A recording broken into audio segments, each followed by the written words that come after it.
All right, there. How's it going, Nick? I see that we just had a debate and all along those lines. It was an interesting debate. I see Adam was here. We'll see if he pops back on or all along those lines. But it was an interesting debate, and like I said, it was interesting having the entertainment added as well. We heard a lot Yeah. of entertainment going on and everything, as I was just saying. And I see Adam's here as well and everything. It looks like definitely looks like the Libertarian candidate was kind of taking the more moderate view. We know that Jill can be a little bit toward the left, and there's no doubt in my mind that the Constitution Party candidate was even a little bit more Trump than Trump and everything. But definitely, it was quite interesting and all along those lines. But I just wondered if folks agree with me that the Libertarian candidate seemed to be the more moderate one, and Beverly was the one that won this particular debate. Thought Jill Stein did a good job as well, but definitely there were a couple of things that were said that might have been a little bit inflammatory and all along those lines, and that was across the board. But I just wanted your take, Nick. You were watching it from over there in Spain. Yeah. So what was your take on it? I'm actually in the United States. I'm watching it in Salt Lake.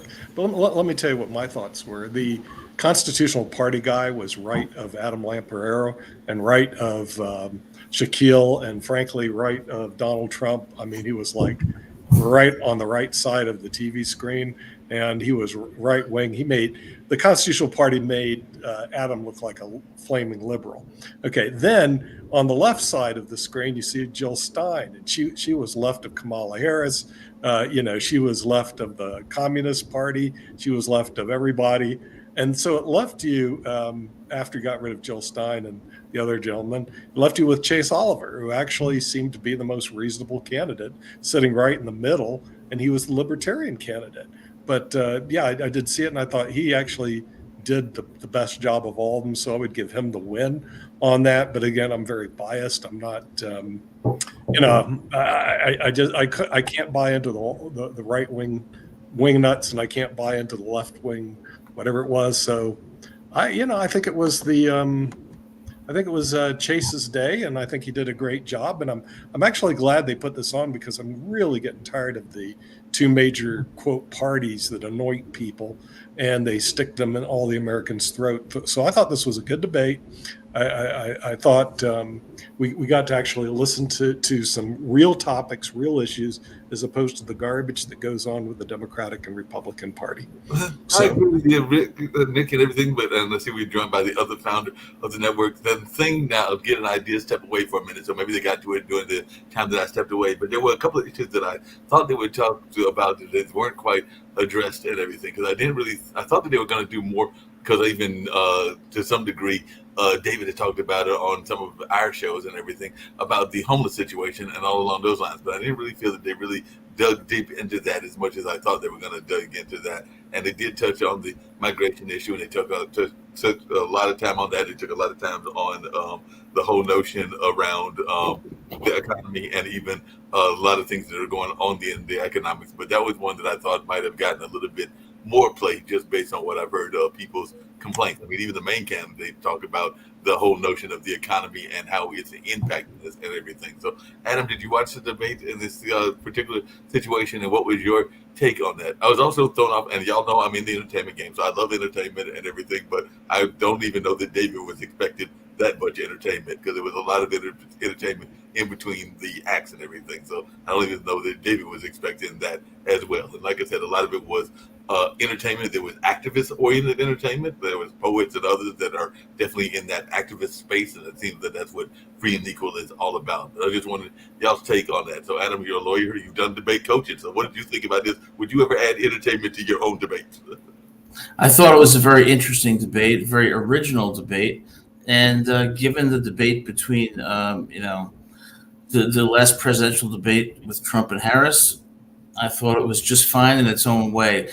Ultimately, here's what I'm looking for. I'm looking for a leader who is going to embrace moderation, a leader who is intelligent, who has the intangible qualities that great leaders possess, and who's willing to compromise and bring parties together and recognize that, you know, it's better to come together and adopt a middle ground position that serves the American people rather than stick to a particular ideology that serves no one but yourself.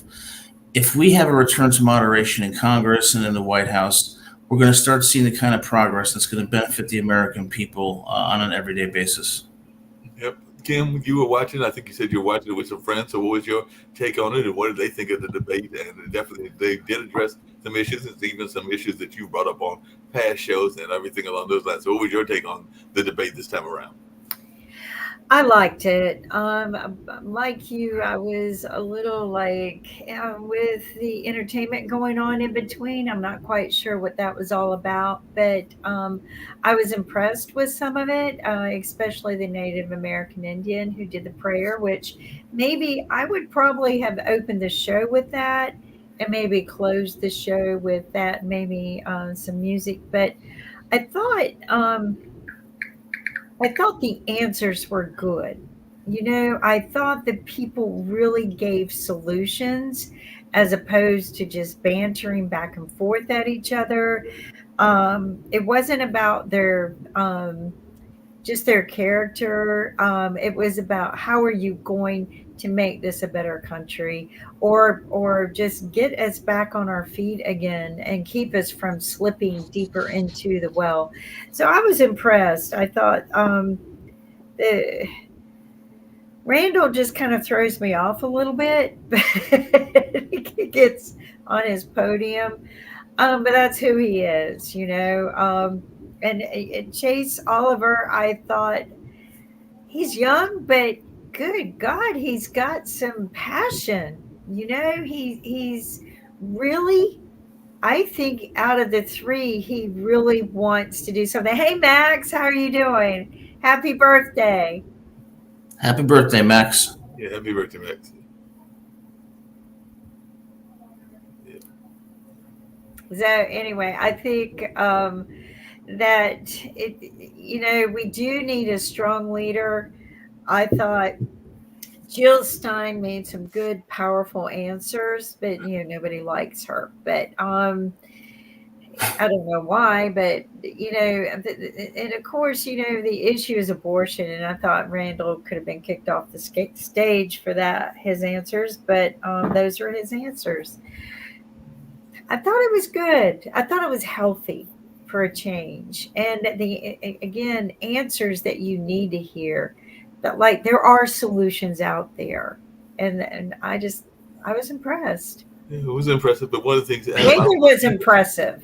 Yeah, I think it was impressive, but on the housing issue, there's actually been a new development. I don't know if you found that our friend Elon Musk has developed a new company called Box, and apparently what they're doing is they're building new homes for $10,000, and what they are is they come in a box. I don't know if you've seen it, and then it unfolds. And you have everything. You have your kitchen. It's self-sustaining.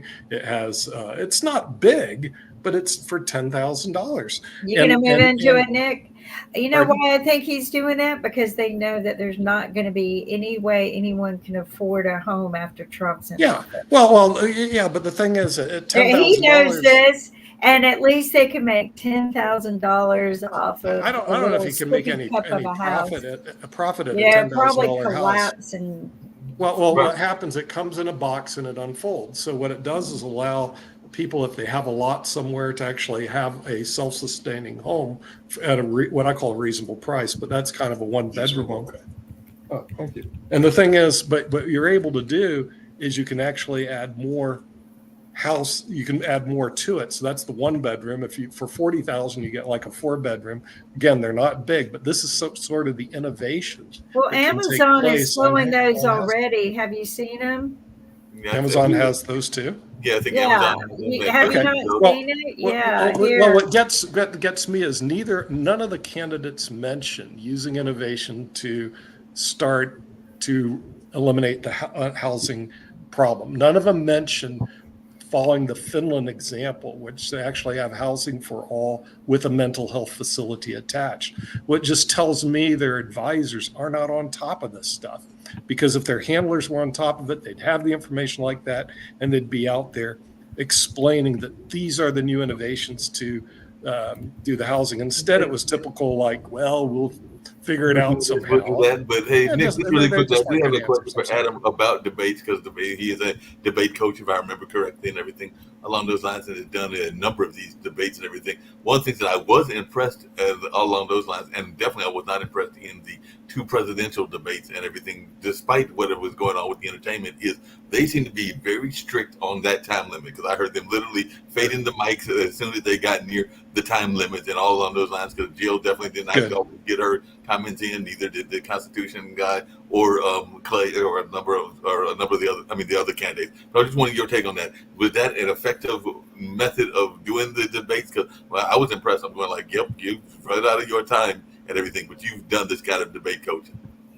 If you want to be an excellent debater, you have to follow a formula when answering questions. The first step is you have to start very strong by directly answering the question with a persuasive one-liner. Then you have to use what's called the rule of three. You have to give three specific reasons that support your position, each preceded by a topic sentence, because that organizes it for the audience, and empirical studies show that maximizes their comprehension, engagement, and attention. When you're done with the rule of three, then you have to summarize very briefly your strongest points, and once again end with the most persuasive one-liner, kind of like a theme that you started with. And if you can do that within a minute to a minute and 30 seconds, you have a persuasive, powerful, concise answer that engages the audience and leaves a lasting impression. No, but along those same lines, Adam, what is your thought? The one thing that I thought that the gentleman from the Constitution Party did wrong and everything was, I've always heard that you can concede a point, but I don't know that you want to go into the attack mode. And he definitely went in the attack mode on the abortion issue. He went in the attack mode against the Islam community, and he went on the attack mode on a couple of other topics as well. So that seemed to me that would be a solid way to lose the debate and everything. Well, yes, it is. It is, because one of the most important things a debater has to do is maintain credibility with the audience. Right. And to do that, you have to concede points that may hurt you, but that just shows that you're honest. And then you have to explain why those weaknesses in your argument don't necessarily affect the position or the desirability of adopting the position you're advocating for. If you don't concede unfavorable points, or you pretend like they don't exist, you lose credibility. When you lose credibility, you lose the audience. Now, one thing I'll say about these three candidates tonight is they're third-party candidates. So they're not competing for 50% of the electorate. So they have the luxury of being more honest, more forthcoming, and more specific with their solutions. When you're a nominee of the Democrat or Republican Party, you have to try to get half of the electorate win the Electoral College. That's why you see our major presidential candidates being more vague and ambiguous in their responses. No, that makes a lot of sense and everything. Now, one of the things that we've seen on all the stands, we've seen it in Trump rallies. We saw it in rallies that have taken place for Kamala Harris. We've even seen it in this particular debate, which actually surprised me and everything, even though it was in Los Angeles. So maybe I shouldn't have been surprised and everything. But it seems like the protest vote is out there, and the protest voice is out there as well, because we did hear a couple of times where people got applause like Jill Stein did and others did as well, particularly when they were being pro-Palestine. But there did seem to be some activists that were in the audience. So I just wanted your take on that and how you can even counter that, because I don't know that they were necessarily expecting that, even though it is called the free and equal debates. But I did hear some activist voices that were speaking during the debate. Well, that's the thing about being a moderate politician. If you're moderate and you're someone who's willing to compromise, you will appeal to various segments of society on both the left and right, and you will engender credibility with the audience. That's why moderation is so important, because it brings people together. It's important, too, to see these candidates and to see activists have a voice. We want a diverse voice of individuals in our democracy that represent various segments of society, because that creates a marketplace of ideas and allows people to make more informed decisions. But at the end of the day, what I would say is this: we need someone who's reasonable, who's really humble, and who wants to unite this country and not ascend to the presidency for themselves, but for the purpose of bringing moderation to politics and bringing progress through compromise. Yeah, that makes a lot of sense. Now, one of the other things that I noticed during this debate that was quite interesting was just how one they incorporated that music. Like I said, it was activist musicians and everything. So I just wanted your take on that, Adam. But I've kind of alluded to it earlier. But would you bring activist musicians to one of your debates that you were doing, whether it was in the various schools that you have worked at and everything? Well, it depends on how you define an activist musician. When I hear the word activist, I tend to think of positions that are rather extreme, either on the right or the left. And that type of activism is not going to lead to progress because it typically involves people with entrenched points of view and very ideologically driven people. I want people who respect difference and who respect the opposing side and are willing to come together and cooperate. So while I think it was good to have it, do I ultimately think that that type of approach would be productive? No.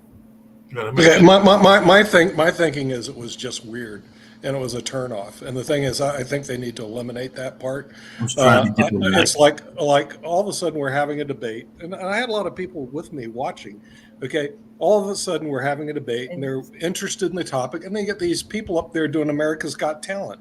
Okay, which they're not interested in. It basically turned them off, and they left the place. So it's a bad idea because it turns people off. If you want to do your music, your Taylor Swift, Beyonce thing, do it somewhere else, but don't do it in debate where people are actually trying to learn and listen about topics of the American public. Bad idea. Find something else, please. Nick, along those same lines, it isn't the halftime at the Super Bowl, baby. But Nick, along those same lines, and one of the things that they brought in, and like I said, I did my vote earlier, and it was for the Libertarian candidate, which actually somewhat surprised me, but didn't like the other two options and everything along those lines. And last time I checked, I think that is who was winning, even though Jill Stein might be winning according to them. I got to look at the results and all along those lines. But this notion, and we kind of talked about it on past shows and everything, but Adam, what do you think about this notion of ranked choice voting? Because that's literally what they're doing. They're doing ranked choice voting in their debate rankings and everything. But do you think we'll ever go to ranked choice voting, and will that ever help us get more alternative voices? Because even Jill Stein kind of alluded to that, and I've heard other people, even Shaquille and others on our network, allude to it. Do you think we'll ever get to ranked choice voting? No, I don't think we will. I think it's going to be more of the same. And we're going to stick with the Electoral College, and money is going to continue to rule politics. And that is why you have a two-party system, because it shuts out any other possibility of any other candidates running. And I agree. When we think about the two-party system, for example, if I asked you, Mark, tell me the most important things that are going to influence your vote this year. If I ask Kim, what are the most important things going to influence your vote, and asked Nick the same thing, and asked myself the same thing, we'd probably get 4 different answers. The key is to find a candidate who could appeal to all 4 of us. And that's the problem with politics today. What you're going to get is somebody who just says what you want to hear, as opposed to somebody who's going to tell you the truth and what can and cannot be done. And I think that's been the problem with our politics. I also believe what someone shared with me tonight, which kind of, I already heard this a week ago, is that it's already been picked. The president has already been picked. It's all about the money, who is there, who is paying the most, whose hand shook whose hand.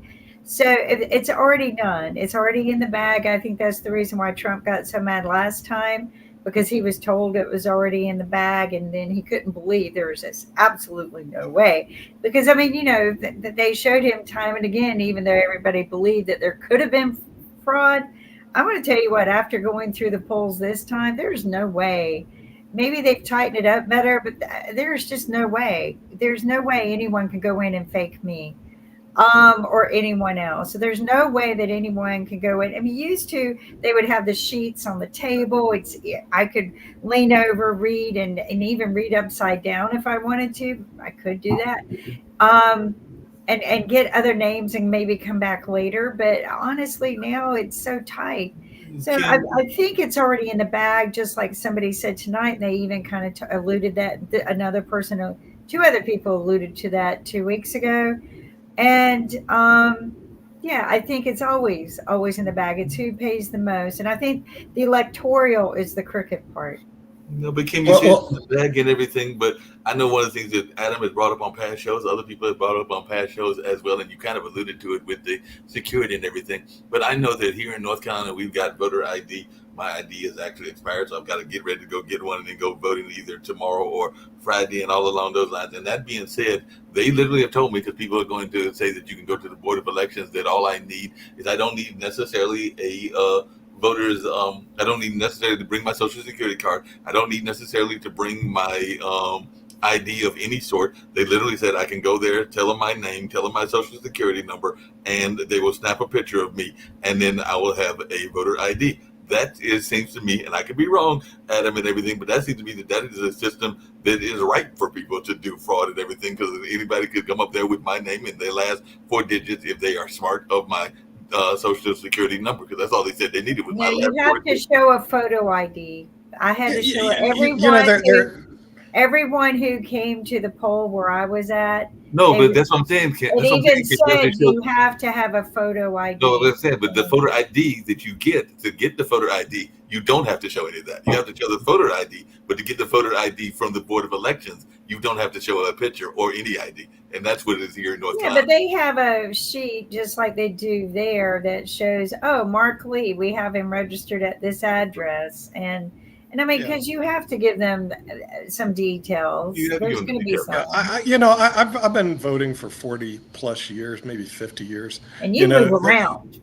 Yeah, and I move around. There's this whole thing on voter fraud is a bunch of garbage. I think it is. It's so extremely rare. As a matter of fact, when I was started voting, the real problem wasn't voter fraud.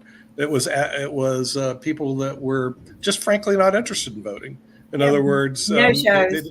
they didn't care. They were agnostic about it because they're going, I don't have a voice anyway, because what is my voice worth when I have one vote out of 200 million people? It's not going to make a difference. But man, I that's think where a lot of people are at. That's I think it what- all changed with Bush versus Gore when it actually became so tight that some of those votes actually did make a difference. But at the same time, there's no widespread voter fraud. There's a certain amount. There's a certain amount, and frankly, it's a waste of my breath and conversation when we have serious issues to deal with. Housing, which they did deal with, the Social Security Trust Fund running out in 2035, that's a problem, and younger people thinking to bail out. I thought Jill Stein had an interesting deal where, let's lift the cap, which everybody says. But this shows her complete lack of understanding of the tax code, because most wealthy people, most wealthy people do not have earned income. Hello, their income is capital. You can't do that. Their income is capital gains Capital and dividends. And dividends. Okay, so until you tax capital gains and dividends and interest, this whole thing of lifting the cap, which is a good idea, don't get me wrong, but they also have to look at the other thing. The other thing she had a good idea was, or maybe it was the libertarian, is means testing.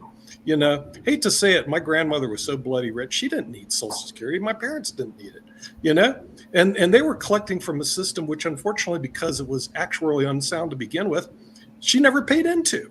She just started collecting it. It's just ridiculous. So means testing, I work with, thousands of clients that really don't need Social Security, but the government forces it. And so they go, what am I going to do? So I just take it. So our system is broken. The system is there was no good ideas, but means testing I thought was good. They brought that out. Lifting the cap is good, but they omit the fact wealthy people make their money off of capital gains, dividends, and not earned income. Well, that's the problem. Majority of the people who talk about what we need to do to fix the system don't even know how the system works. They don't even know how to do an IRS piece of paper. They've never even probably sat down and done their own taxes. I have done my own taxes for many, many years. I finally now let John Powers do them after he helped me win the situation. And I'm like, you know what? I just don't want to deal with it anymore. But, they count on 90% of the people filling out the simple form. And that way they know those people will not be taking all the deductions and tax cuts and tax credits, that they fill out the simple form.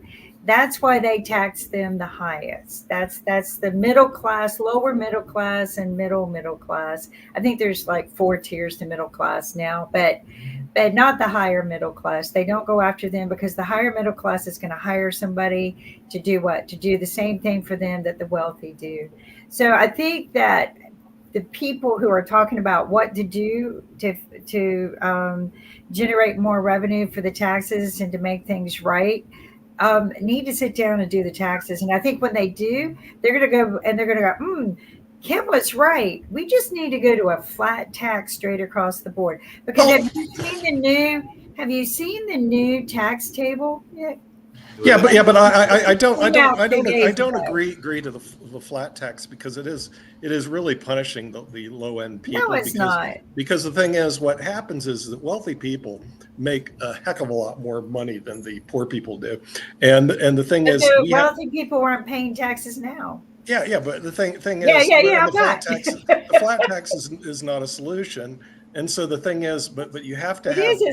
solution. Everyone pays 15% across the board. No, No, okay, no no, credits, everything, but you I'm know, nothing. I'm just saying Whatever that- comes out of your check, you tithe No, 15%, or That- you that- tithe that is- 15% come back to something that to you the both government. said And I earlier. think that will be ain't- enough ain't- money that ain't because you're happening. not paying the I'm sorry. IRS to manage Yeah. it, Nick. Kim, what do you think about a consumption tax?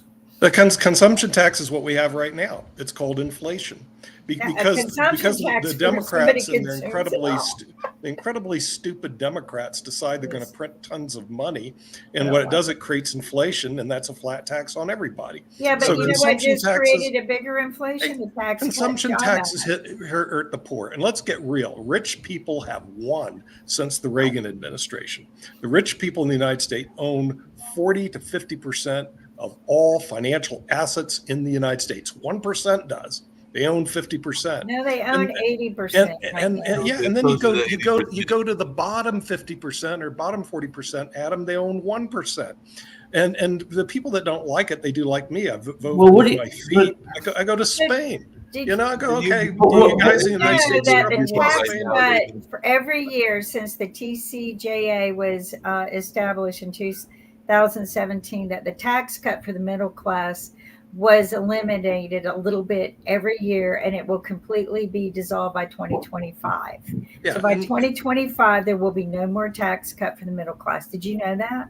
yeah. Well, if you look at TJ, Yeah, well, did you know TJ that? of 2017, it benefited the wealthy people the most. They had the biggest. The Trump tax right, it cut was River benefited Road. the 1% the most It in was- terms so of we real need to in terms of real dollars. In We terms need of to real get rid dollars. of tax cuts. We need to get rid of the In complicated terms of real system, dollars, but not simplify relative. it. Yeah, but Flat- not relative. flat But see, tax. this is the misnomer, and I heard Bill Denko say the same thing.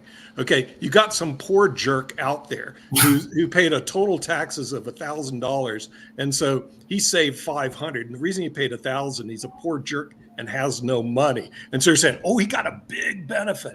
Then you got the rich guy who paid, 160,000, but he got $100,000 break. But break, what's that to him? He got the biggest benefit. So in real dollars, it is not even close. The rich people screwed the poor people Well, once again. Nick, And that's Nick- one reason you are becoming a country of And that's a the very rich Republican and the very Party poor. And if that's what you attitude. like, vote Republican. Well, But, Nick, you know, isn't, it's I'm not just saying, big. this is the way it It's a No, hold on a second. Democrat is not the big government like everybody says they are. They really aren't. Republicans are more big government they're than more regulatory. But Yeah, I well, think- we lose on the Democrat side also. It's like you can't win. Now you go to the Democrats. What do right. they You're, want? you- well, They you want got more the government, extreme. big Have you- government, more Have you government, noticed more that debt. they're So you lose on during both the sides. election Even they when third they parties come go in. extreme either side now. Yeah, They they're go both to the bad. extremists to get the people's attention, as opposed to why can't they say, you know what, we know that this is a problem, but we're going to monetize this a little bit this way and monetize it this way. Well, Sure. Why But hold on a can't second, anyone hold on a on second, either side everybody, do before we that? get off on this discussion, because I definitely want to keep it on the debate and everything. But Adam, Oh, one by of the way, things- David said hi. He's sorry he can't pop in right now, but he He's in will. LA. We will pick this back up on Monday. So we'll pick it back Adam, up on make sure Monday and you come everything, and I back on understand Monday. that and everything. And Shaquille was watching as well, but I don't think he's going to pop in and everything along those lines. But Adam, one of the things that I'm curious about, and you kind of alluded to it earlier, and I think that this debate even touched on it as well, is that there are a number of blocks of folks that are one group I call the sit on the hand gang, because they are frustrated, as Nick just said, so they're not voting at all, or they just don't think that they have a true choice and everything. And one of the things that I have been glad to see some people do is that on the state level, maybe not on the national level, but on the state level, we have had winners that have been independents. I think there have been some Green Party candidates that have won in certain states and certain regions. There definitely was a Libertarian governor, because Jesse Ventura was a Libertarian governor, the former wrestler and everything. So there have been some folks that have won on that state level. So I just wondered, Adam, your thoughts about these folks that are thinking that they don't want to vote at all and all along those lines because they don't think that they have a choice. Now, we see that they've got these three choices, and there are other choices that are there as well. Cornel West, I understand, was invited but chose not to show up, and there are other candidates as well. But I just wondered, is that a sizable block that we need to be concerned about, these folks that are so frustrated with the electoral system that they don't want to vote at all? Well, I think that they need to, I hate to say it, they need to mature a bit and realize that in life you typically have binary choices between two equally bad options. So then you have to look at what serves my interests the best and what matters to me the most in a president. I think the healthiest way to make a choice between two poor alternatives is to realize that the presidency and the federal government should not be viewed as having much of a role in your life. It should not be that consequential to you. Because when you look to the federal government to address problems that you have in your life, you're already starting out behind the eight ball. So you have to look at what are the values that this person embraces, and how might those values help me tangentially or directly. And Nick, you made a point, and Kim's talked about this before. I think we create a lot of issues around this concept of income inequality. And my question for you, Nick, isn't that really just the natural order of things in a capitalist society? People are born with different abilities. People make different choices, some better than others. Now, unless you want to be a socialist system, you're going to have people who make more money. And I don't really think negatively of those who do, because a lot of them are innovators. A lot of them employ other people in jobs.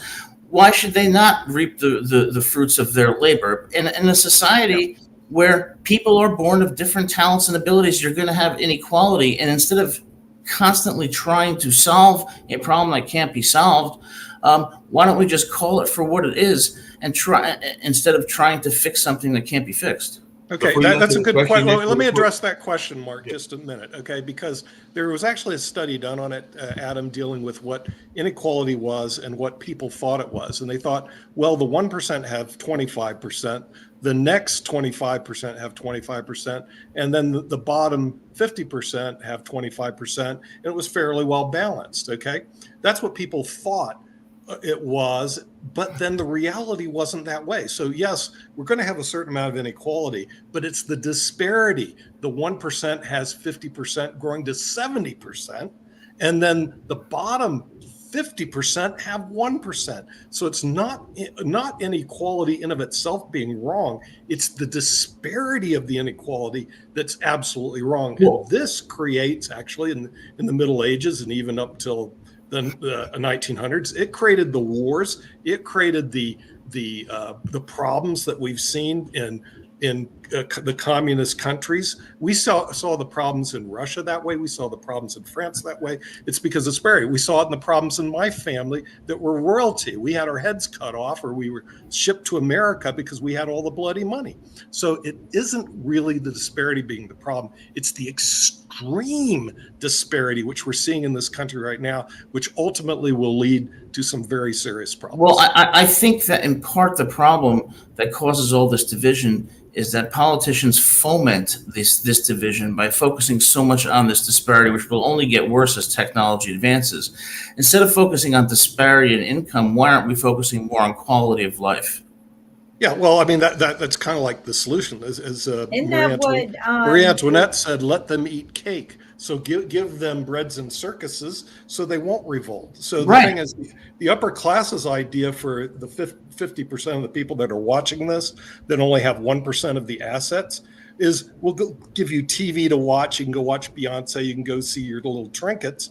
In the meantime, the 1% that own 50% are going, yay. But those 1%. You weren't watching Modern Investment earlier today, because one of the things that I brought up that I was watching and was doing this conversation is there is a major company that is having a significant bump in its investments and everything. And you're going to love this, Adam. It is Hollywood Bowl. Hollywood Bowl is actually a major bowling alley, and all along those lines. So they have bumped because one of the things that they said, and that's what I brought up to Sasha, is this notion that people want cheap entertainment. They don't want necessarily the expensive Beyonce concert. So they can. The reason they are going is because people want something that is family friendly and is affordable. And bowling is definitely one of those things. So that company, which is the leading proponent of the 10-pin system, which is what any bowling alley probably is, and everything is successfully taken off. Just really quickly, one of the things I was going to add to this, well, a couple of things is one is that I looked at the results, and right now you've got 14 days to vote, so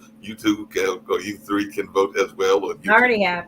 Yeah, I voted too. So Nick and Adam have to vote and everything. But there was not a lot of votes. I think they've got less than a couple of hundred votes and everything. But the first round, because they did do that rank system, went to Jill Stein with 48.32%, Chase Oliver with 45.97%, Randall Terry with a whopping 17 votes had 5.7% and everything like that. So he was dropped off in the next round. And in the second round, it was Jill Stein that was winning with 146 to 140 votes. So it was very close, 51.05% to 48.95%. So even though she might not be that popular, the others on the free and equal stage, she is the one that they felt won, and all along those lines. But we got 14 days, so we can check these results even when we check later and everything, because the poll will end in 14 days. So the poll will actually end right around, I guess that's technically after the election and all along those lines. So we got time to still get out there and vote. One thing I was going to bring up, just Adam, really quickly, because we've had another guest that has been on this show before. He's been on shows before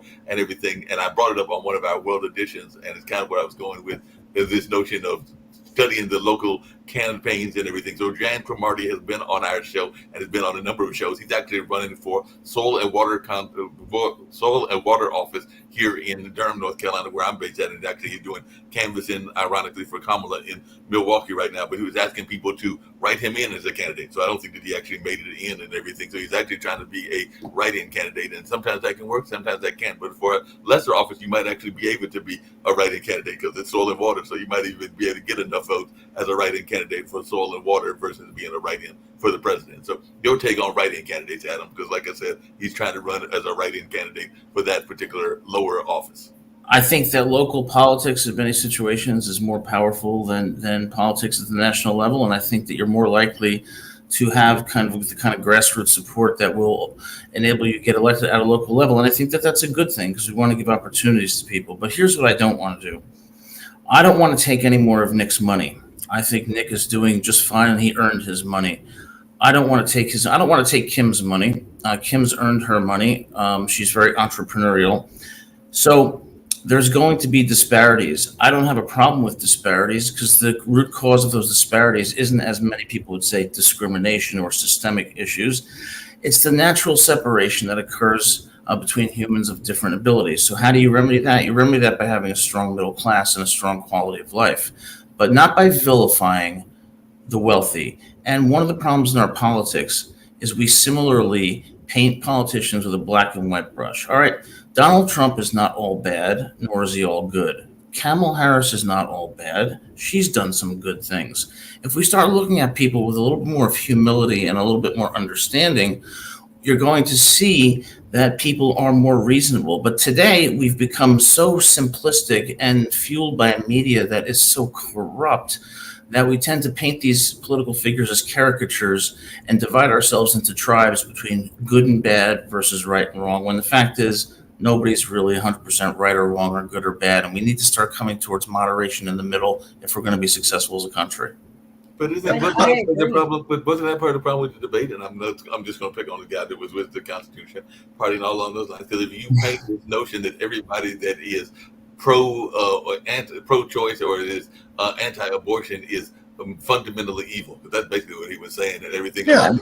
And that's not true. That's ridiculous. Yeah, but he certainly has the right to that opinion, Mark. I mean, the thing is, when I was reading ethics studies, there are ethical studies that most ethicists believe that life begins at conception. So he has the right to his lunatic ideas. But we and I thought he expressed them quite nicely, and he had some really extreme ideas, and I totally disagree with him. I didn't see Jill Stein winning. The only thing I think she said that was good was you got to cut the military budget. Yeah, she's right on that. But you also got to cut a lot of social systems. And then the next thing she does, after she finally was cutting budgets, and I thought she's heading the right direction, she goes, oh, and then we're going to install Medicare for all. And I'm cringing. I'm going like, wait a minute. You can't do that and get your financial house in order. So I didn't still see Jill Stein being the answer to anything. Shocking to see that she was in first place and Well, she's in first place, but like I said, it was That's limited just the voting. name, but I Chase think was second. I thought Oliver Chase did won. good. I thought Chase won too and everything, but Yeah. I thought I know Chase that. Hold on a did good. second. I I know like his- Shaquille is. It must be been, Mark, it must be voters from California that voted for Jill Well, Stein. we'll find because out and everything. The rest of the But, world but I'm forgot. curious for the voice from Australia because he was watching as well and everything, and I know because he shared this with me that he's got some libertarian views and everything. I was shocked that I had some libertarian views when we did the survey and all along those lines. But it seems to be the consensus that the libertarian candidate won, so that's probably got you jumping up and down, Shaquille, and everything. But what was your take on the debate, and who did you think won the debate, and what was your take on the entertainment? We've been talking about that as well because the entertainment was there, and I heard that you chatted with me that you were trying to figure out why they were doing this after literally every question. That was private. What I said to you, that was private. Oh. Who won? Donald Trump and Kamala Harris won. They weren't even I mean, there. Well, no, I just had a technical issue, and that's why I wasn't able to be here.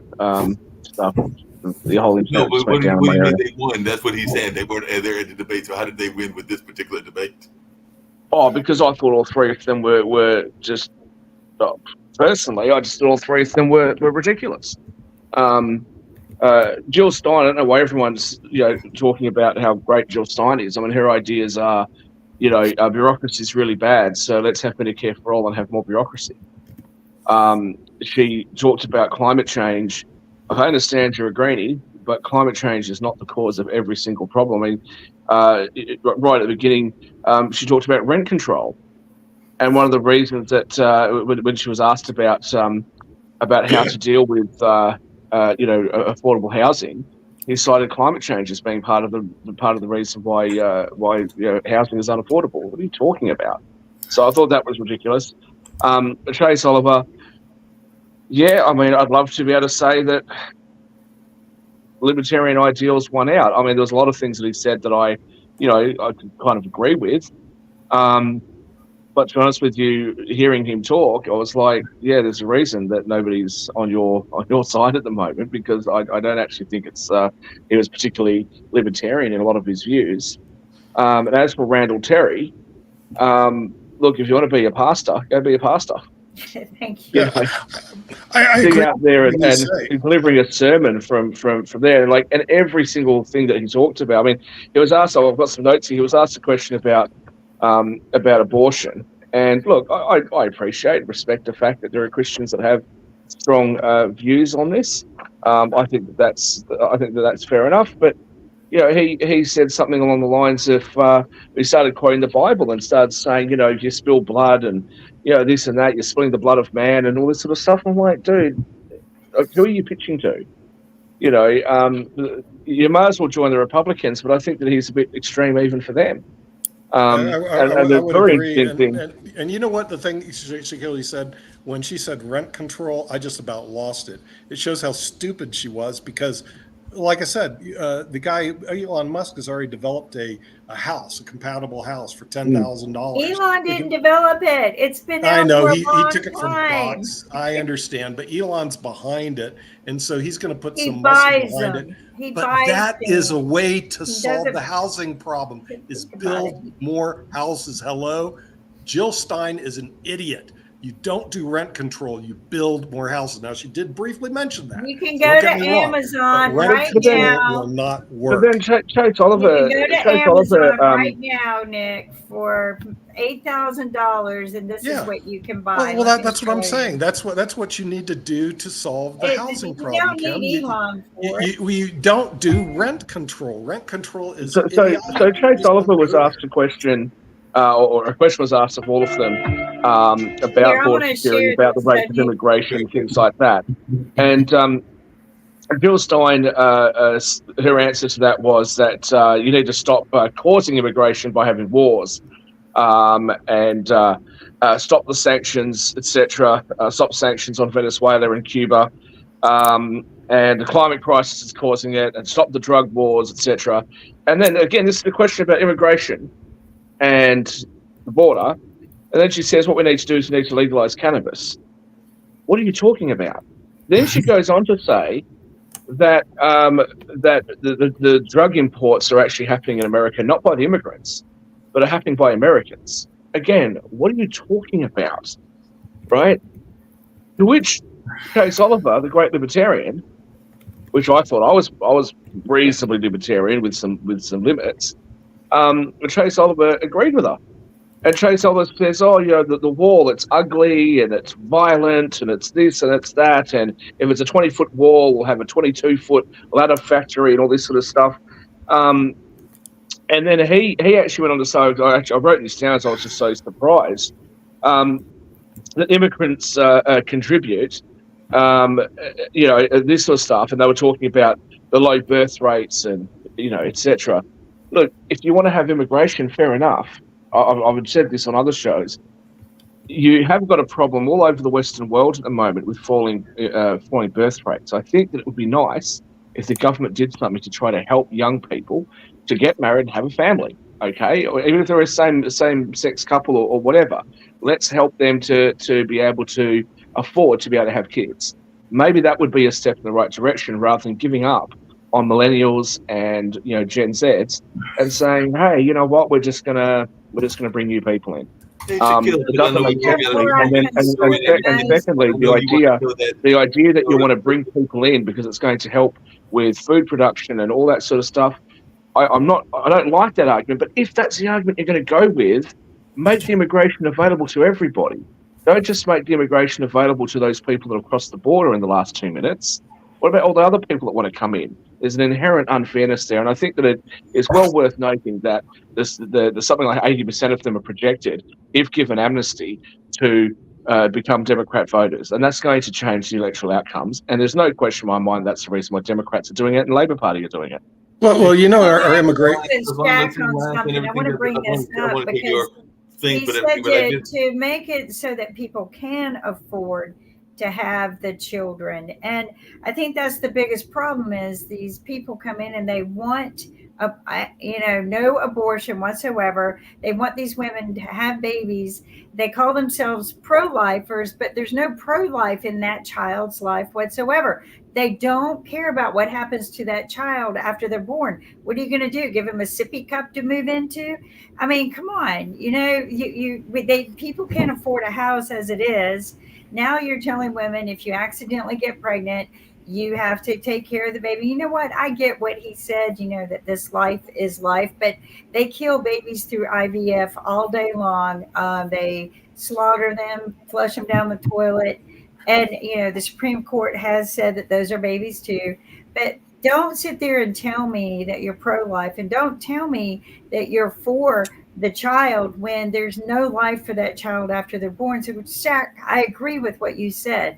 We need to make it so that people can afford to have these children. And until then, prevent the children from being born because people can't afford it. People can't afford it. I do have some houses. I do have some issue with that. I think that the idea that a person can't afford to have a child, so the better alternative is to kill it before it's born. I don't agree with that. I think that that's a terrible idea. What happens to the child after it's born? However, I do want to make the point. You're absolutely correct about the lack of funding for people, and I think the conservative view is, well, you know, you got yourself pregnant, so you need to take care of it, and I think that is problematic. But again, I think we're actually talking about some level of extremes on both sides of this issue. The problem that I have with the Dobbs decision and with the ambiguity right now is what happens when there is some sort of catastrophic issue. Now, what even the Republican states are saying is that in that circumstance, we'll allow abortions to occur. The problem is that if you're a doctor and you're terrified that if you make the wrong decision here, you could be sued or you could go to jail for murder, I can tell you if I was the doctor what I'd do. I'd say, yeah, look, I think this patient should have an abortion because that's the only way to save her life.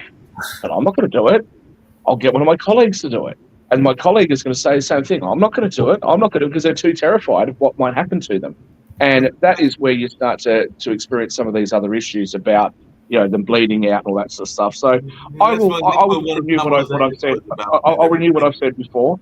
I think that it's morally wrong under most circumstances, especially when it's being used as a contraceptive. However, because of the complexities here, I think it does have to be a woman's choice, and that's pretty much what I've been saying the whole time. Well, Shaq, I think you were right on the fact that we just need to have it so affordable, and so that they can maybe okay, you're pregnant, you have no means to take care of this child. If you carry it through the pregnancy, we will make sure it has a home and everything else. Well, I mean, provide some things. They don't, you say they do through adoption. They really don't. And I just want to make a joke. Please don't take this wrong. But, Adam, you remind me of the childless cat woman there for a second. I take that as a compliment. Make a reference to the cat. I'm just funning. Stay away from, stay away from Springfield. I love Adam. Stay away from Springfield, Adam, with that footy cat. Kimberly, I will say to you, look, I do actually agree with you on Republicans say, hey, it's a right to life. So what we're going to do is we're going to make sure Republicans, conservatives around the world, what we're going to do is you can't have an abortion, but now that you've had the kid, it's your responsibility, and we're not going to help you at all. But what we're going to do is we're going to spend hundreds of millions or even billions and tens of billions of dollars on immigrations. And you know what? We're doing it for your own good because, hey, we're below the replacement birth rate. And so we need immigrants. Wow, what a slap in the face to some couple. Look, when I was in my 20s, I wanted to have children. I still want to have children now. I was in a long-term relationship. And one of the reasons that we didn't have kids is that I didn't think that I could afford to give them the life that I wanted them to have. I went to a private school. I wanted my children to go to a private school. Now, I could have afforded to have kids, but I couldn't have afforded for them to have the sort of life that I wanted them to have. So I delayed that. Now, unfortunately, I delayed it a little bit too long, and then I split up with the person I was with and all that sort of stuff. But, I know a lot of people that have delayed having kids until they're in their 30s.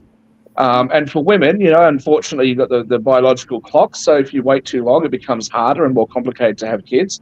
I think that a lot of people would like to have kids in their mid to late 20s or early 30s, and they just can't afford it, especially now we're talking about a lot of people still live at home with their parents until they're in their 30s because they're still trying to pay off college loans and all that sort of stuff. So I think we have to recognise that. And, it's one of the few times I'll say more government spending might actually be the solution. And if you're going to spend it on immigrants, maybe spend it on your own people. Hey, Shaquille, just really quickly, because we only got a few more minutes to go and everything, but one of the things that I think the Libertarian candidate did, and I did not know this because I don't know enough about the candidates. I know a little bit about Jill Stein, but I don't know enough about the other two candidates, so that's one of the reasons I was glad to hear this debate, so I got to learn about them, some that I liked, some that I didn't like. But if I heard him correctly, he actually did something that I know you're not a big fan of, and sometimes you accuse me of being a bigger fan of it than I am actually of and everything, but it sounded like he did some identity politics. So it did seem like he was definitely at one point acknowledging that he was part of the LGBT community and all along those lines and all in that space. So I just wondered, did you think that hurt him in debate or helped him in the debate? Because I did hear him make that reference to being a LGBT kind of candidate. Yeah. Well, when he said it, I kind of, well, first I didn't know. And I don't really care. So I was like, well, what did you bring that up for? It makes no difference. It's like Jill Stein, right? I don't like her ideas, clearly, right? She's obviously a very smart woman. I just don't like her ideas. Right. It's not because she's a woman. Right? If she was a man, it's not like, oh, well, you're a man, I'm going to like her ideas now. I just don't like her ideas. And so for him to, throw the whole LGBTQ stuff in, I was just like, what are you talking about? And look, Randall Terry, who, again, Mr. Pastor Terry out there, when he was asked the question about Palestine and Gaza and all that sort of stuff, and he went on this, absolute rampage against Muslims. And I was sitting there going, well, that's not going to go down real well, bro. Like, what are you talking about? And I thought that Chase Oliver's position that, hey, does that mean I'm responsible for the Crusades because I'm Christian was a good response.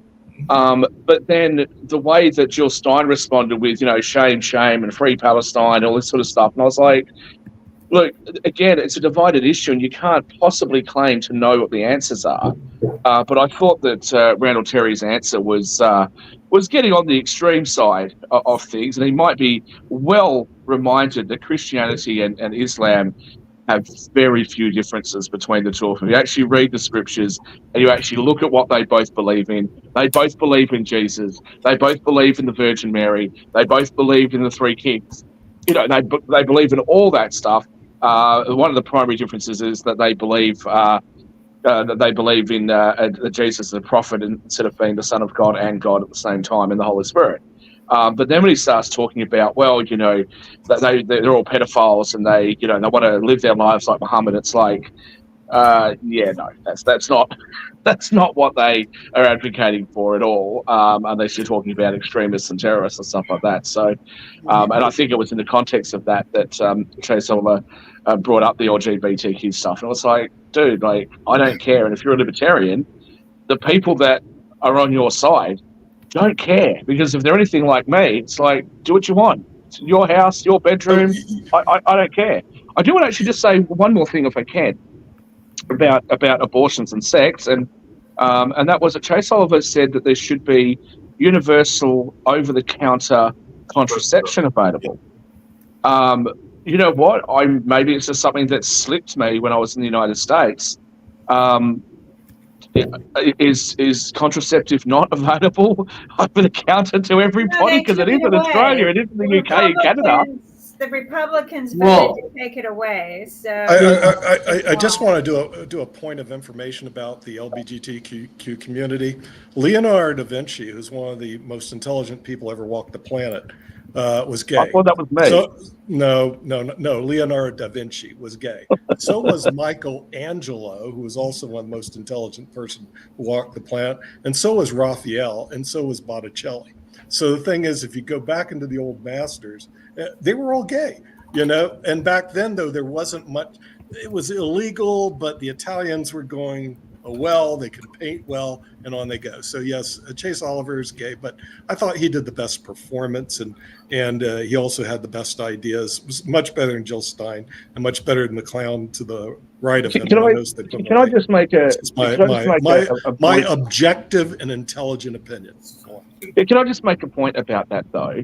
Look, gay people. Okay, we'll disappear then. Gay people have I'm in the background, Shaq.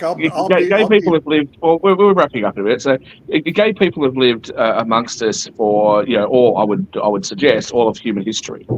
But if you go back and you read some of the old books, and if anybody's up for a good laugh, if you read something like Marquis de Sade's 120 Days of Sodomy, and all this sort of stuff, and you just read the sort of attitudes in the past. What you tended to find was that it wasn't an identity. There were people that liked to have sex with men, but they were also married, or there were people that would have sex with men, but it wasn't, or with men that wanted to have sex with men, but it just wasn't an identity. It was just something that they kind of did, and that's slowly changed to that is the definition of who a person is. And hey, look, I'm gay, and if I don't get the job working for Goldman Sachs, even though I don't have the right experience or qualifications, well, it must be because of discrimination. And that's where we've kind of gone to, is now that your sexuality becomes a defining characteristic of who you are. And I think that's silly. And if you apply it the other way, if I was to walk around and go, man, you know what, I love women, I have all these sexual fantasies about women, I'm going to have a parade and dress myself up and dress her down, I don't think that's going to fly very well. I don't think that's going to be a good thing on my resume. But that's what we're seeing that the LGBTQ community is doing. It's like, oh, look, I like to have sex with my own gender. Isn't that an amazing accomplishment? I'm proud. Proud of what? Well, I like to fuck Bob. Okay, cool. Like, good for you, man. Like, I like to root kill. What are you talking about? Hey, Shaquille, I've actually got to tease you about something, and I've got a question as we get ready to wind down and everything. But yesterday because it was on Tuesday and everything, we had a South African performer at the Hayti Heritage Center, which is the place that I work at when I'm not doing this pod TV thing and everything. And he was doing that storytelling, songwriting kind of background and everything. He actually made a crack on Australia. I forgot the crack, but I told him that I was gonna have to tell you that he made a crack on Australia because I'm like, one of my good friends. And then you probably forgot it. That's brilliant. Huh? I said, and then you probably forgot the crack, so you'll have to try and think of it before our And I'll next show. think of it later and remember what it was. What was the reasoning behind the songs and the poems after every question? I did find that a little peculiar for a debate. Is that My guess is that as I looked at the website, they and the other moderator, not David, but the other moderator mentioned it and everything. They are actually organizing a tour to kind of like get this thing mobilized. And actually, as I told you before, last Thursday, I did something similar with the Daybreakers, and they had literally pole dancers, and they had African drumming and some other kind of performances as well and everything. So I do think that there are these movements, particularly among the millennials and the Gen Zs, to engage and to get the crowds to get involved in the election process. I think that Adam's probably seen that in other places. So my guess I can't imagine that. Free and equal festival in 2025, because I did see that on their website. I can't imagine that being a particularly effective draw card. Look, I'm happy to be wrong. I mean, she knows what she's doing. I think Christina Tobin, I think was her name. She was one of the founders, wasn't she, of the Free and Equal thing?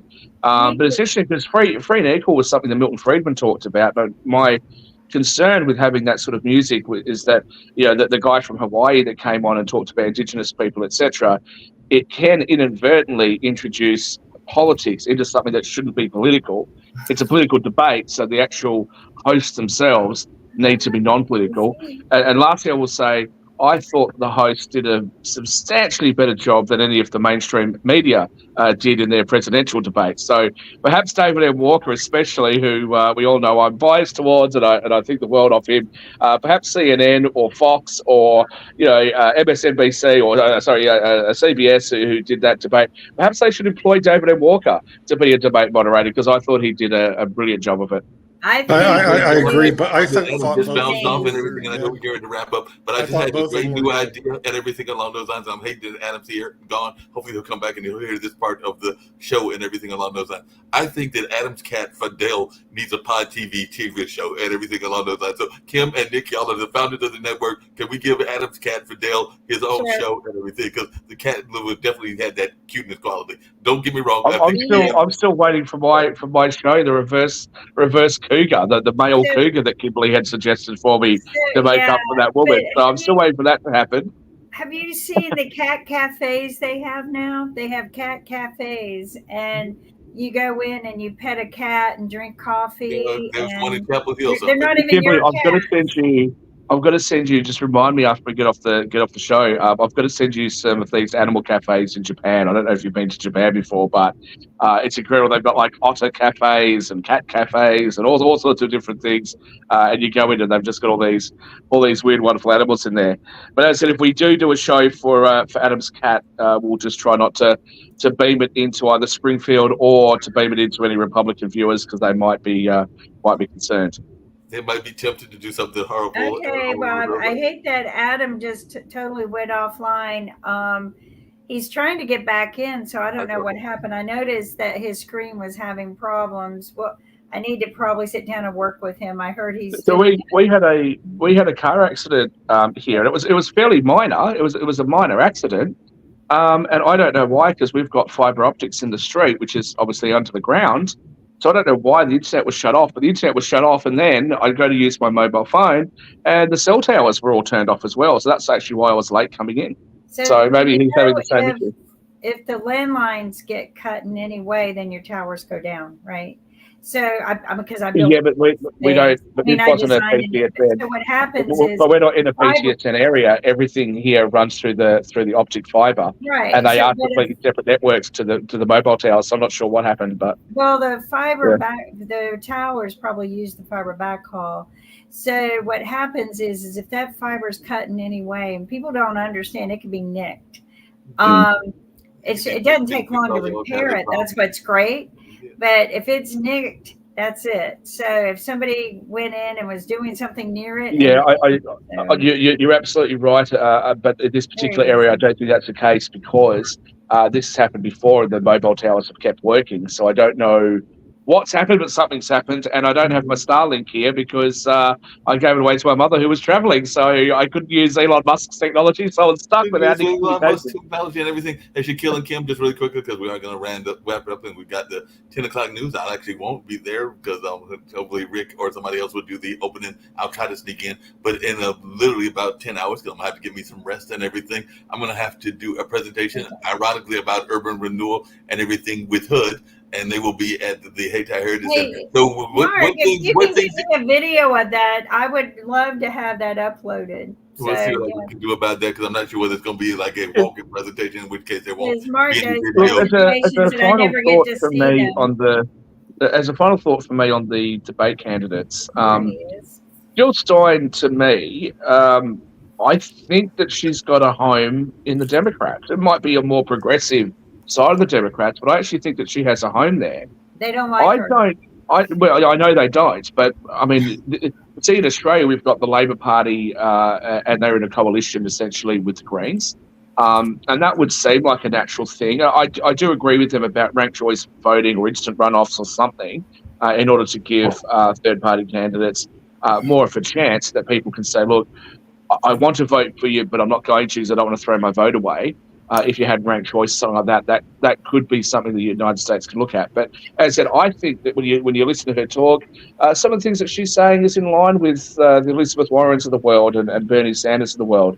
But when it came to Randall Tyler, when it comes to listening to him talk, I feel as though unless he was in a diehard red, southern state, unless he was coming from an Alabama or a Mississippi or something like that. I think that Republicans would want to distance themselves from somebody like him because he's just too far out. And you would think that Chase Oliver, being a libertarian, small government kind of guy, you would think that he would kind of be, perhaps on the more liberal side of the Republicans or perhaps the more moderate side of the Democrats. But actually, I don't think he's got a home anywhere because I think that he was very inconsistent on his viewpoints. And a lot of the time that he was saying, well, we don't want to have more government. And then he followed Jill Stein and said, so because we don't want to have more government, what we need to do is have more bureaucracy on this other thing. It's like, dude, what are you doing? What are you talking about? Yeah, and by the way, David Walker said thank you very much for watching. Just really quickly along those same lines. He hopes to see us on Monday. He wants to get our feedback. So just really quickly, I think he's very excited about what happened. But what was your take on the Labor Party? Because apparently Trump has, as I mentioned out on the news that you weren't on earlier today and everything, but the Labor Party, Donald Trump is accusing the Labor Party of election interference. And I don't know whether you've heard this, Shaquille, but he made this accusation like a couple of days ago. So do you have a Labor Party in America, or is he referring to the Labor Party in other countries?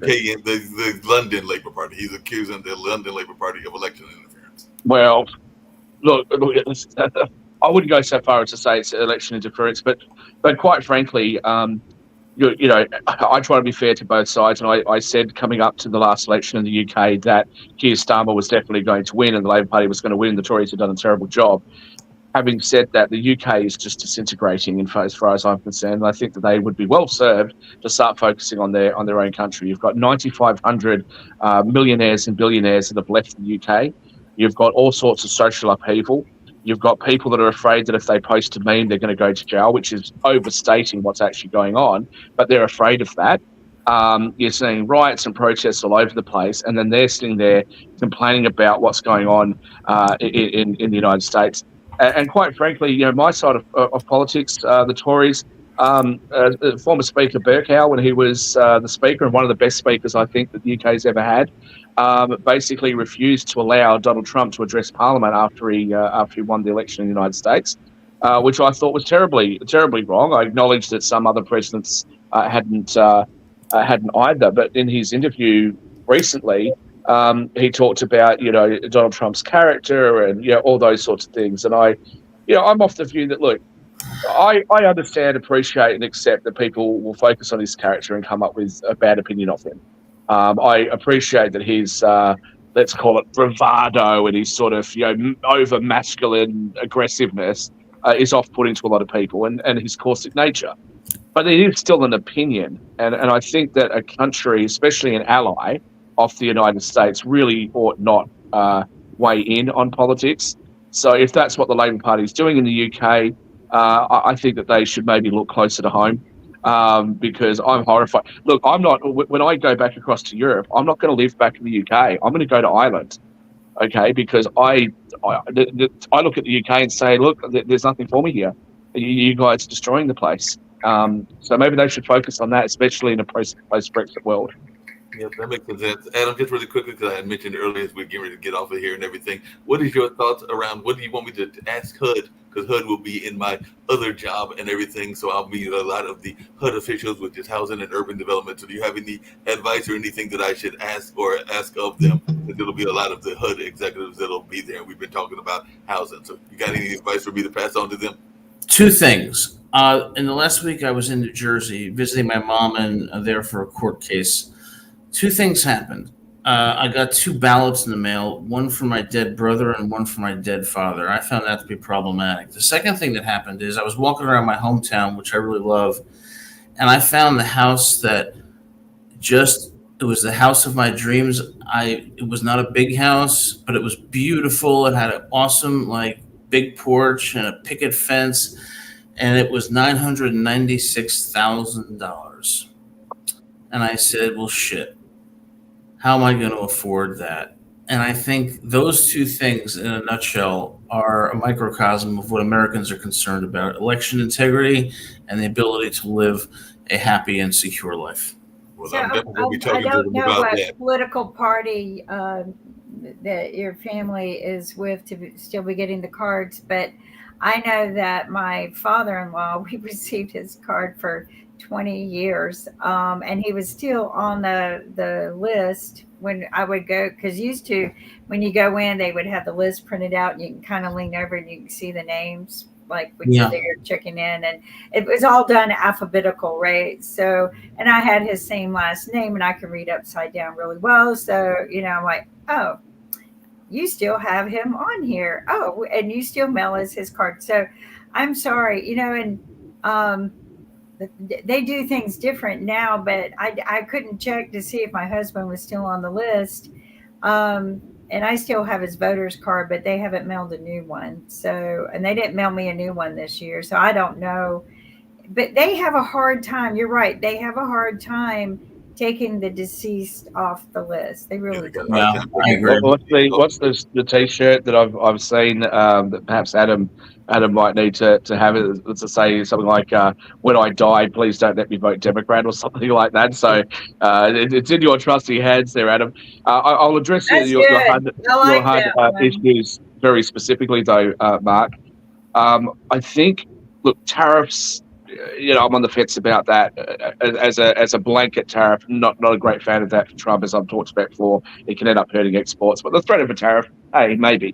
But one of the things that Donald Trump is talking about is lowering taxes as a way to incentivize businesses to start up in the United States, and having higher taxes on businesses that, for whatever reason, can't start up or move their things to the United States. If you have a look at venture capitalists and a lot of these different schemes, we've got a scheme here in Australia for startup businesses. You go to an incubator, and if you're an investor in these early schemes, you get some fantastic tax benefits. Things like all the profit, you get immediate write-off, and all the profits that you earn from it are going to be tax-free or at a preferred tax rate and that sort of stuff. Point being that I think you could certainly help with affordable housing if you go to the private market and say things like, look, we will give you the ability to get some sort of tax saving if you invest into these things, right? Maybe you can provide loan. We as a government will guarantee a certain amount of loans for people's first home until such time as they've got enough equity to buy out of it. And we'll give you a tax incentive in order for you to be able to help people to get in. These are the sorts of things I think could work, and it's a good use of government power, instead of just handing over money. But also, we cannot ignore immigration when it comes to housing. Especially, look, it breaks my heart. Every time I come to the United States, I come back home sounding like a lefty because, hey, I'm all for free markets and capitalism until I come to America and I see just how hard so many people have it. And it's not fair, especially for a country with such wealth, that you've got 20% of people with food insecurity. Bullshit food insecurity. I'm not using that term. You've got people going hungry. You've got kids and families that are going to bed hungry. They haven't got food in their belly. There is no excuse for that. And if we can find the money in the Western world to spend on all these other things, surely we have to prioritize things like, housing, clothing, and food for people. No, I agree with you. And one of the other things I know they'll talk about, because it is an issue, is the whole notion around urban renewal and Section 8 housing, and even some of the things that they have dealt with in terms of like lead. Because actually, one of our other shows, and I forget which one, talked about that. There's a number of these houses, including some of the apartments here in North Carolina, have literally got high amounts of lead in them and everything. And matter of fact, where I went to school at in Milwaukee, that's where I was watching a movie about it and everything. We're talking about the amount of lead poisoning in Milwaukee, which is a swing state, and everything along. Well, let me ask one question then. So maybe you guys can help me with this. I'm 48 years old. How is a person who makes $69,000 a year supposed to be able to buy a house, even one that's only 3,000 square feet in my hometown, but it's 996,000? How am I supposed? Where's my American dream? Amazon pop-up. Adam, let me tell you that. They got 4 bedrooms. I'm tired of this. Yeah. I know. No. So, Adam, let me tell you. I will give you a if tip. you were, That works here in the U.S. and if you're honestly interested, I'll connect you with someone who has helped people just like you get into a home or figure out a way. And she's helping people right now get out of bad credit so that they can get their homes. Well, I'll tell you, Kim, that's wonderful, because I got to tell you, it's like, you know what? When you make my salary, all you think is I'm going to be poor forever. So, Adam, let me tell you, you're blessed to be in the position you're in. Yeah, Just thank your lucky stars that you're not living in Australia, because we have a national average wage of about 60 to 70,000. If you happen to live in Melbourne or Sydney, forget about even getting a house, because a house is going to cost you, I think it's around 2.5-3 million now. The house that I'm in at the moment, this was an investment property that we bought back in 2018, 2019, before I moved over to Switzerland. And because of COVID, I came back. This place is now worth $2 million. We paid just under $1 million for it. So in 5 years, and I've got neighbours that have got little kids and stuff like that, and they say, look, we would never be able to afford to get in, and that's the problem, that we're seeing this sort of stuff, and that's why I do believe that a good way of doing it is the same way that I would raise money if I wanted to do a commercial property deal. I would go to some private financiers and say, hey, listen, I want to go buy this thing for 20 million. I don't really have the assets. What can I do? And they'd work a deal out for me if it was possible. So if people could do that, if people could say, look, I might charge you an extra 1% interest, and maybe I want some of the equity uptick, but at least you get into your home. At least the money you're paying in rent can start to go towards your home. And if I get an immediate write-off, hey, I might actually consider doing that. And it's not really costing the government anything. So, they'll have to pay the tax on the uptick at some point. And everything. But they don't want to do that because it helps the rich. Yeah, but the other thing that people talk about, and I know you dealt with this, Adam, really quick and everything, is everybody is always trying to encourage people. I know even my own family has talked about, Mark, if you can't afford to get a roommate and everything, or get several roommates, but not everybody wants to have that responsibility, or even that kind of living situation, because sometimes you are comfortable and sometimes we're set but Mark, ways. But you know what, Mark, I meant to bring this up on a previous show. Look, people, that's fine. Have a roommate, that's fine. But that's not what people are asking. People are asking, how can I have the lifestyle that I'm expecting to have? Right. Sasha talks a lot about Adam Lamparello buying food at Kroger. And then Rick, I don't want to talk about them when they're not here, so I'll bring it up again on the 10 o'clock show. Rick made a comment about buying food that's, one day before expiry when you go to the local grocery stores. These are not solutions to the problems. These are the people are going to sit and go, oh, yeah, awesome. Oh, thank goodness he came up with that idea. What they're going to do is they're going to say, I'm going to blame somebody. And you might blame Republicans, you might blame Democrats, whatever. At the moment, I think people are blaming the Democrats for it. But that's what people are going to do. They're just going to say, I'm fed up. I'm sick and tired of this shit. I want to vote for somebody else. No, I'm going to mention 3 things that happened to me, because I grew up in a very poor family. Like we weren't taught money management or anything. We were taught survival, right? So at the end of the day, as I grew older, I never dreamed I could own a home like I do now. But I can remember, as my husband and I, after we got married and everything, and we started thinking about it and planning it, we started setting our sights. Oh, okay, we can afford something. And we thought we could afford this, but we learned that we could afford something a little bit bigger. And then I sat down. I had a really good manager at that point in my life who kind of took me under his wing. And he said, he goes, if you wait until you can afford to buy a home, you never will buy a home. You just have to because I was the one who always had to have everything paid off at a certain point. I had to make sure that I could afford everything. He said, because this is what happens. Once you finish building it or you buy it and you start moving in, you're going to feel that belt tighten and it's going to pinch a little bit. But then you're going to start making more money because you're in your career. And your career will allow you to earn a little bit more money every year. And then it balances out. And then one day you're going to go, oh, I want a bigger house. And you have equity in that house. See, nobody ever taught me this. And then you can sell that house and buy a bigger house. And so that's how you do it. You just have to one day stop fearing that you can't pay it, figure out that you can. And, where I said, Adam, you're lucky. I'm saying it because you do have what seems to be a secure job. And in today's time, that is very not true for a lot of people. My son was thrilled to death to find out he got extended another semester. Like, he's still adjunct. He doesn't even get benefits. And so, I feel your pain when you talk about these things. I wish I could do more to figure out how to get professors better pay, because I think you should get some of the bonus checks that, the dean gets. Because I know what the dean makes. Adam won't make any comments on that one for professional reasons. No, I'm not going to put him in that position. But what I am going to say is that there used to be, and I don't know if it still exists, because my sister and I talk about this all the time, special programs for teachers. There are some special programs for teachers. And special housing programs. There was a man who went to Charlotte and he built houses, in particular beautiful homes, so that teachers could afford it. So could I just say though that when you've got special programs for anybody, if it's a really good idea, the program should be available to everybody and not just one career or another.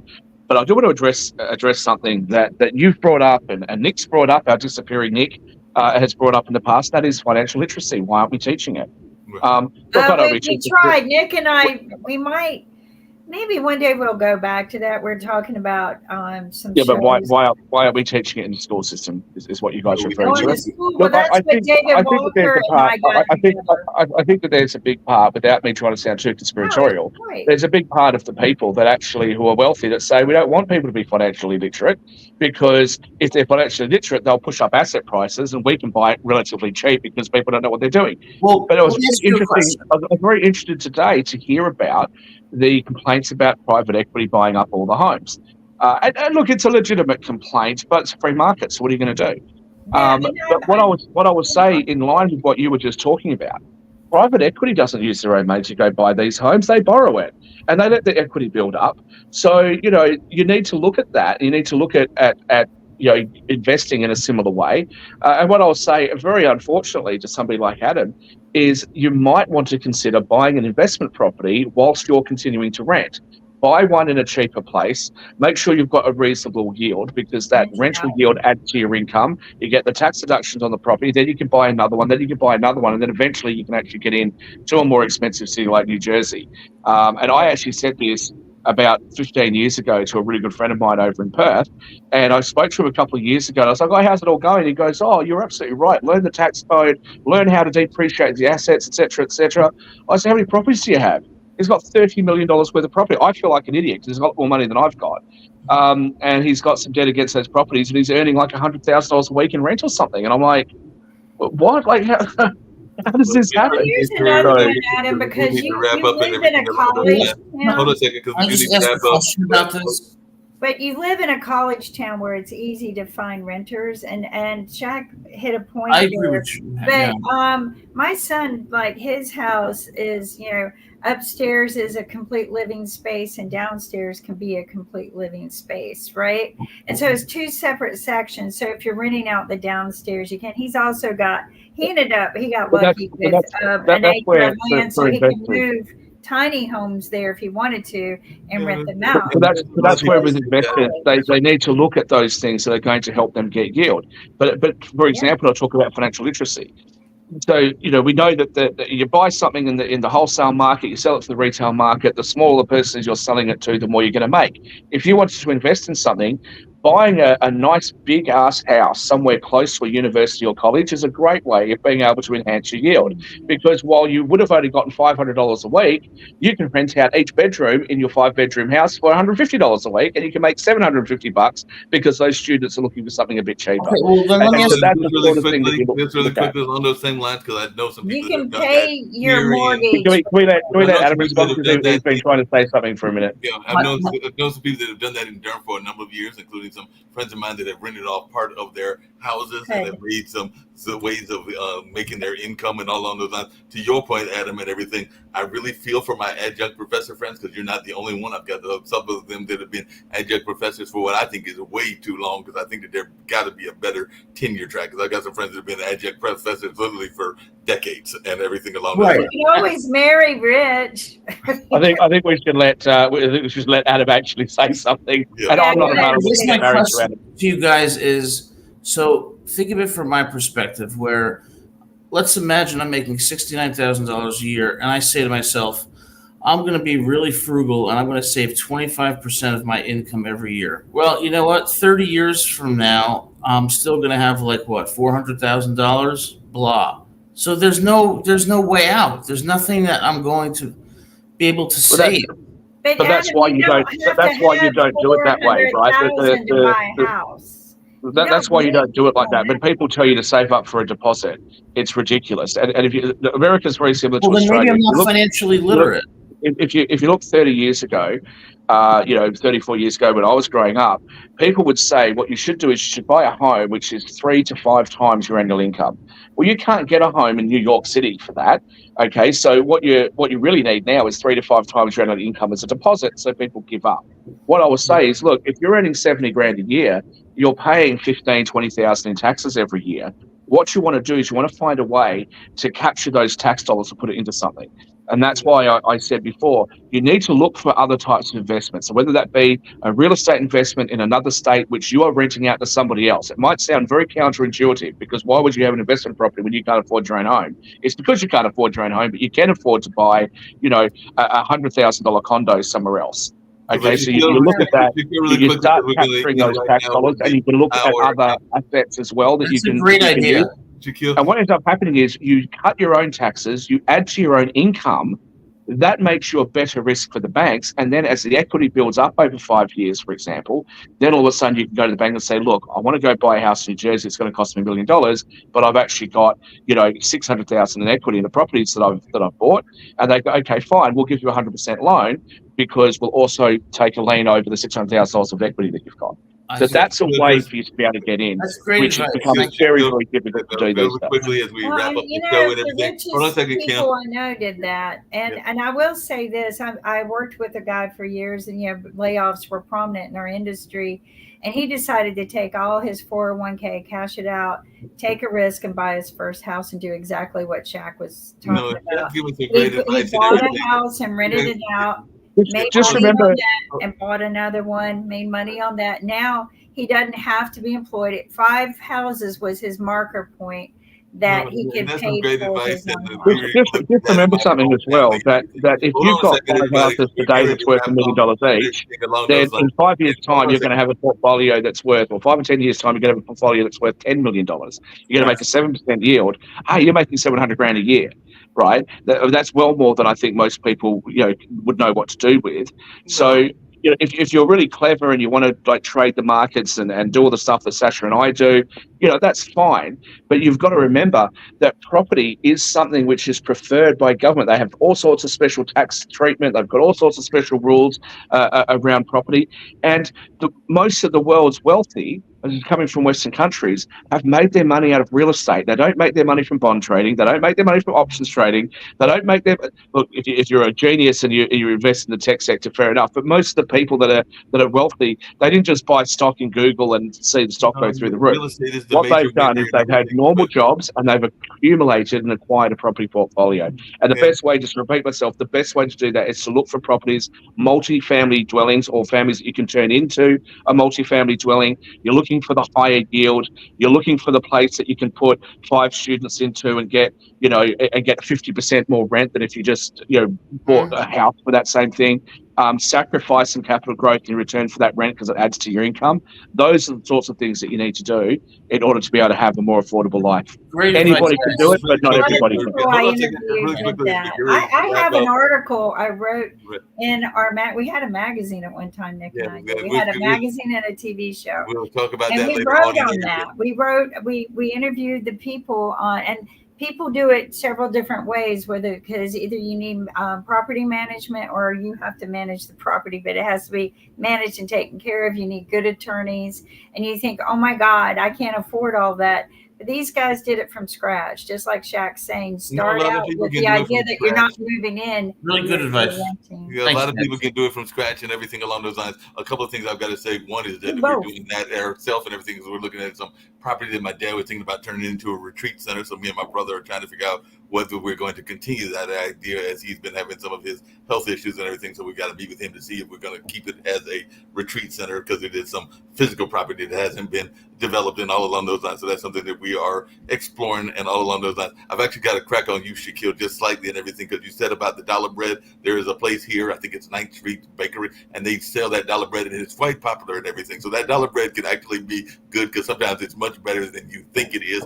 and all along those lines. And the last thing I'll say before we get out of here is, Adam, one of the things we're trying to do to get you some investments and everything, because I brought it up when you were having your technology problems and everything, is we have decided that Fidel needs his own TV show. So Fidel needs a TV show on Pod TV. So we're going to get Fidel his own But TV. Fidel's name is going to change to Fidelity, and Fidelity is going to teach us about finance. Yes, we're gonna- Very catchy. I like that idea. So Fidel's going to be joining us and all along those lines. So Adam and Shaquille and Kim, one Thanks, of our thanks, Kim. Great Thanks, seeing Mark. everyone. I'll hang around Good night. backstage if you guys We'll want to talk see you after the Monday, show. Thank you where we're everyone for gonna talk watching, to and David. great job from David. Yeah, we'll see you Monday where we get to talk to David and share our point of view. Take Yeah, care. definitely. So right now, let's get on out of here.